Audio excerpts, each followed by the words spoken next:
청디 굿셀 행복모임 리더 박은채입니다.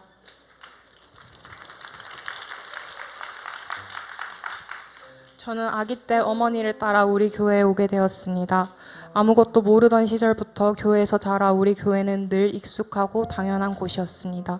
그러나 주일 성수부터 모든 생활에 엄격한 신앙교육을 하는 어머니 밑에서 신앙생활을 했던 유년 시절에는 하나님은 제 모든 치부와 죄를 주시하고 있는 무서운 하나님이었습니다. 중학생이 되었을 때는 아는 사람이 줄어들면서 혼자 있는 시간이 많아지게 되었습니다. 교회는 주일 성수하지 않으면 혼날 것이 두려워 억지로 예배를 드리는 힘든 장소가 되었습니다. 그렇게 이런저런 핑계를 대며 대예배를 드리고 사라지거나 자리만 지키는 썬데이 크리스천의 모습이 되고 있었습니다. 그 즈음에 고3 수시의 일지망이었던 대학은 예비 1번으로 탈락하면서 저는 지금 다니고 있는 기독교 대학에 합격하였습니다. 거리가 제법 있는 대학교인데다 아쉽게 입학했다고 생각해서인지 학교 생활의 시작부터 불평불만이 많았습니다. 간호학과에 입학은 했지만 확실한 비전도 부족했습니다.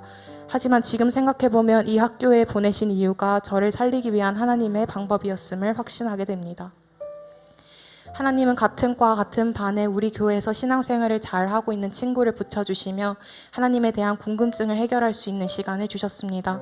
학교에서 집까지 1시간 반이 걸리는데 그 시간 동안 거리를 걷는 내내 버스에서도 지하철에서도 장소 관계없이 하나님의 이야기를 함께 나누고 풀어나갔습니다. 그렇게 저는 멀게만 느껴지던 하나님에 더 깊은 관심을 가지게 되었고 청년대학 공동체에도 잘 정착하게 되었습니다. 이후 하나님은 주변에 하나님을 필요로 하는 갈급한 사람들을 넘치도록 붙여주셨고 복음이란 무엇인지 정확하게 보고 느끼고 경험하게 하셨습니다. 기독교 동아리에서 만난 타지 친구가 교회를 찾고 있다는 소식에 저는 우리 교회 예배가 참 좋다며 한번 가보자 권했습니다. 그렇게 한 사람이 전도되고 그 아이를 따라 천주교였던 친구가 나도 하나님을 믿어보고 싶다라고 하면서 같이 오게 되었습니다. 그렇게 전도된 친구를 따라 기숙사 룸메이트 2명이 또 전도되었습니다. 동아리에서 교회 얘기가 나오면 간호대는 다 풍성한 교회로 가면 된다는 농담이 나올 정도였습니다. 저는 무언가 강력하게 권한 것도 아니고 그저 한번 복음을 전했을 뿐인데 속전속결로 모든 것을 이루시는 주님의 역사를 보게 하시며 하나님이 일하시면 사람의 마음문도 전도도 어렵지 않은 것임을 알게 하셨습니다. 무엇보다 복음이란 무엇이며 믿지 않는 사람에게 어떻게 흘러가는지, 어떻게 한 사람의 삶을 바꾸는지 보게 하셨습니다. 이후 하나님은 아르바이트 현장과 동아리에서 장결가족과 연결되게 하시며 좋은 관계 맺기를 통해 다시 예배로 초청할 수 있게 하셨습니다. 처음에는 몰랐지만 기독교 학교임에도 전도 대상자가 얼마나 많은지 보게 하셨고 저를 이곳까지 인도하신 하나님의 은혜를 깨닫게 하셨습니다.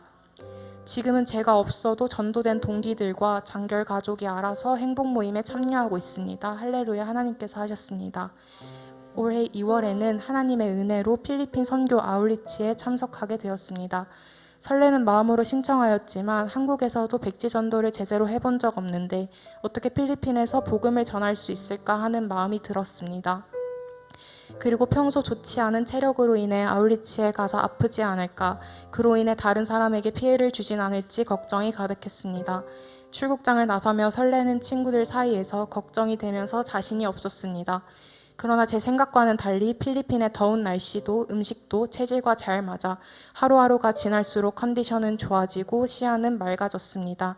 하나님이 언어의 지혜를 더해 주시어 언제 그랬냐는 듯 적극적으로 복음을 전하러 나섰습니다. 하나님은 필리핀 땅에 거두어야 하는 열매가 얼마나 많은지 보게 하셨습니다. 또한 현지인들이 유독 한국인에게 마음의 장벽이 없다는 것도 하나님이 주신 은혜임을 알게 하시며 더욱 적극적으로 아울리치에 임할 수 있었습니다. 아울리치 둘째 날 저녁 집회에서 자꾸만 모이는 두 손을 주변에서 볼까 부끄러운 마음도 잠시 들었습니다. 하지만 불가항력으로 두 손을 모아 기도했을 때 성령님이 제 마음에 들어오셔서 음성을 들려주셨습니다. 주님은 기도 시간만 되면 반사적으로 무릎을 꿇고 두 손을 모아 기도하던 순수한 어린아이 시절에서부터 방황했던 긴 시간 동안 똑같이 은채 너만을 바라보고 영과 영으로 만날 이 순간만을 위해 언제나 그 자리에서 아주 오래 기다려왔다며 저에게 말씀하셨습니다. 주님 앞에서 가장 순수했던 그 시절에서 너무나 긴 시간이 흘렀지만 지금 성인이 되어서야 비로소 주님과 연결됨을 느낄 수 있었습니다. 아울리치를 준비하는 기간 필요한 모든 것을 넘치게 부어주시고 바람에 돛담배 밀리듯 필리핀에 순조롭게 가게 하신 것은 주님의 비전이 저의 비전이 되게 하시고 성령님과 인격적으로 소통하게 하시기 위한 주님의 계획하심이었습니다. 아울리치에서 교단과 교회를 초월하여 하나 되는 연합 선교를 목격하고 두 날개 양육이 단순히 지식적인 공부가 아니라 하나님 나라를 이루기 위한 효과적이고 실천적인 방법임을 깨달았습니다.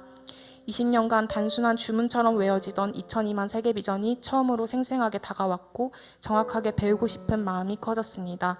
그렇게 도전과 은혜를 받은 저는 한국에 돌아와 대학을 졸업할 때까지 조금 미루기로 했던 양육을 다시 받기 시작하였습니다. 제자 학교부터 시작하여 지금은 세계비전 제자대학 1학기 양육을 받는 중입니다. 앞으로 남은 양육의 시간 동안 주님의 방법으로 다듬어 가실 변화가 기대됩니다. 나만을 위해 살아온 자기 애착에서 벗어나 주님께로 시선을 돌리는 것은 아주 힘든 과정이었지만 그 시간을 통해 오직 예수 그리스도 한 분이 가치 있는 비전임을 고백하도록 변화시켜 주심에 감사합니다. 저를 가장 안전한 곳에 세우시기 위해 지금도 쉼 없이 일하시는 주님을 신뢰합니다. 항상 저희를 위해 기도해 주시고 올바른 길로 양육해 주시는 우리 목사님께 감사드립니다. 언제나 먼저 다가와 손 내밀어 주시고 은혜 주시는 하나님께 감사드립니다. 이 모든 영광을 하나님께 올려드립니다.